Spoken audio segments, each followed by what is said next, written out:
Good morning, third graders. Welcome to lesson 10 of our fictional narratives unit. Today, we're going to be discussing a really great strategy to add sensory details to your drafts as you begin writing today. Yesterday, a lot of you went through the planning document and you started planning either a new story or you actually used the same characters from your previous story and are now writing a sequel. So I noticed one of my students doing that already. This is my student Caroline, and I noticed she filled out her whole story mountain and used the same characters as her previous story. So she is choosing to write a sequel, which is also great. If you haven't completed this planning document, make sure you do that today because it's going to make your writing a lot easier as we get started. So I want us to look at these pictures and think about what we notice or remember learning about our five senses. A lot of you are already naming some of those senses. So if you guessed that we need to know our senses for taste, touch, sight, hearing, and smell, you are correct. So human beings have five senses in order to navigate the world around them.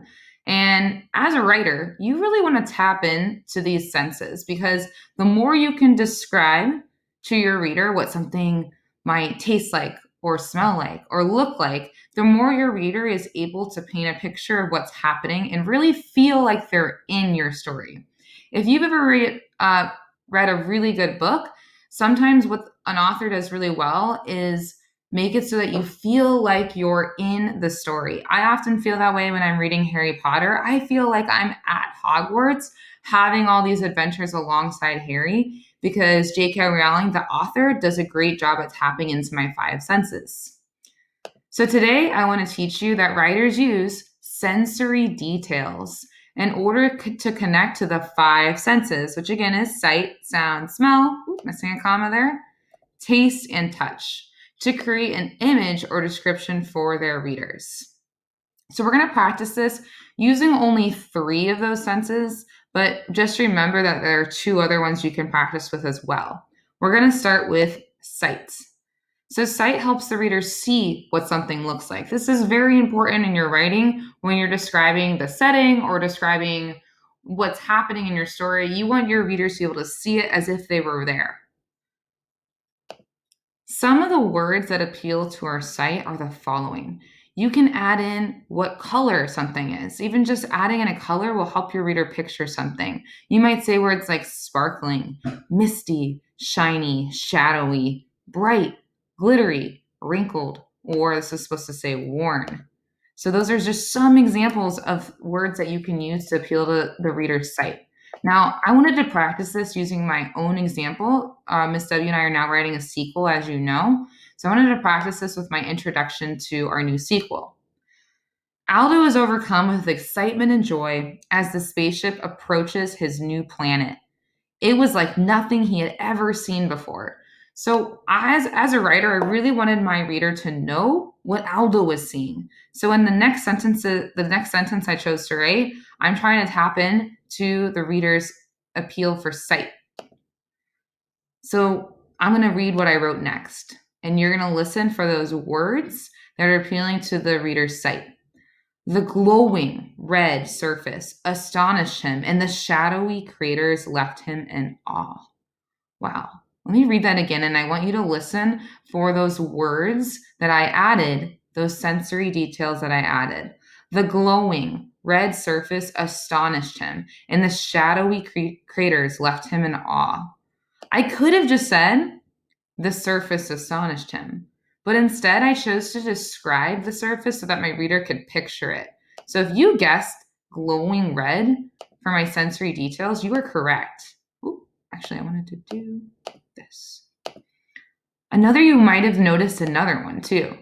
The glowing red surface astonished him in the shadowy craters. So I could have just said craters, but instead I said shadowy so that, again, my reader can picture those craters a little better. Notice how I did that, and notice how the sensory details are come before the noun to describe that noun, kind of like adjectives, right?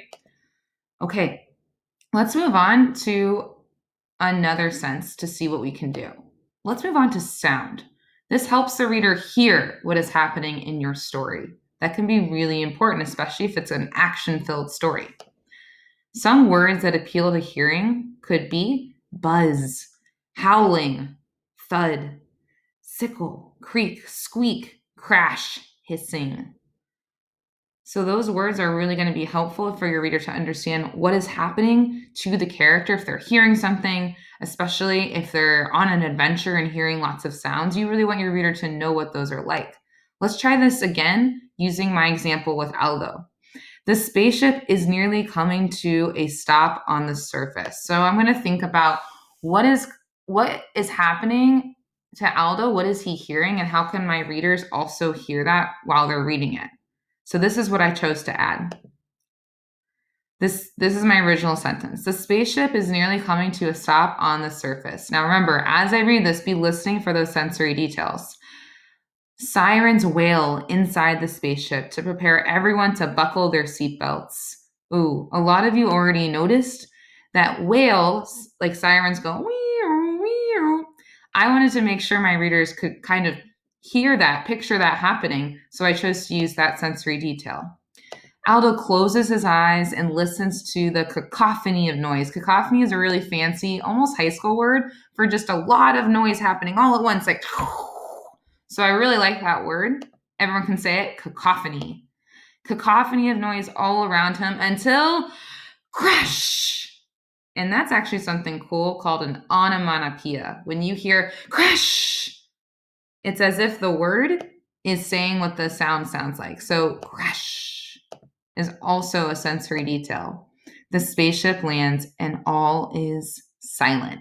Now, believe it or not, that's also going to be appealing to our senses. We're now picturing that it's silent. So that's actually appealing to the sound as well, even if it's silent. So look at all the sensory details I was able to add as I was describing the spaceship starting to land. Wow. Let's try this with one more sense. Here we have touch. Touch helps the reader feel what is happening in your story. And this is possibly one of the most fun ones to write because it's fun to picture how your reader can actually feel as if they're in your story. Words that appeal to touch. You might say bumpy, rough, smooth, slimy, fluffy, soft, hard, prickly, icy. So anything that you can describe that has a surface to it, you might want to use those words to really help your reader picture what's going on. Now, again, we're going to try this with an example from my story. Slowly, the passengers begin to descend the stairs to take the first steps on Mars. So now I'm trying to think about what is Aldo feeling as he steps off on Mars, and how can my reader also feel that? Again, you're gonna, as I read this last sentence, you're gonna be thinking about the sensory details that you notice. As Aldo gets off the spaceship, he notices the frigid cold on his face and the rough, fragile rocks below him. So what is Aldo feeling as he gets off the spaceship? He feels this frigid cold. So how did I know that? Well, I can see that frigid is going to be a sensory detail. Frigid is also another word I could have used as icy. So I can picture that as a reader, him being very cold. Why is it cold? Because Mars is further away from the sun. And there's rough, fragile rocks below him. So rough is also one of those sensory details. Great. So as you can see, this is just my introduction for Aldo and all the passengers arriving to a new planet. I didn't even get to a lot of the good parts right now. I'm just describing what is happening all around me in the setting. Usually what you want to do is add a lot of sensory details when you want to describe the setting, because then the reader can really picture where you're at. So we don't have time to go into hearing words, or sorry, we did do that, into smelling and tasting words, but these are some examples. You can actually look at this chart, maybe even pause the video if you want to read more. But these are some other examples of sensory details that you can add into your writing, particularly if you want to add in more for what something might smell like or even taste like. So some final tips for writing sensory details.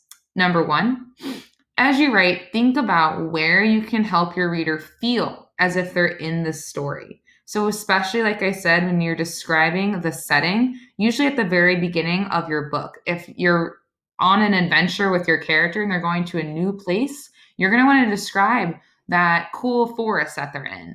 You're going to want to really have your readers picture exactly what you're imagining in your brain. Step two, use words to describe places in your story, the setting, that tap into the reader's five senses. So remember, you're thinking about sight, sound, touch, hearing, and taste. How can you use words that tap into all of those senses? And three, remember that your reader can't automatically picture what you are trying to say unless you help your reader understand. So you might be picturing the most magical land ever created, but if you don't describe how that looks like to your reader, they won't know. So, really do your best to add in sensory details, especially because it's going to make your reader really feel like they're in your story alongside your character. Okay, I'm super excited to see where you've added sensory details into your next draft. So, today, remember that you're going to be beginning to draft your new draft. You already did your story mountain, so now you're going to start writing. Just like I did, even in my introduction, I was thinking about using sensory details. So today, you might only get through maybe one or two paragraphs of your writing, but try to get as much as your draft down now so that you can go through that revising and editing process soon. So now you guys are experts at using the story mountain. If you have this filled out, you did the hardest part. So now you're going to start going into that story mountain using all the strategies that we've learned so far. Okay, best of luck.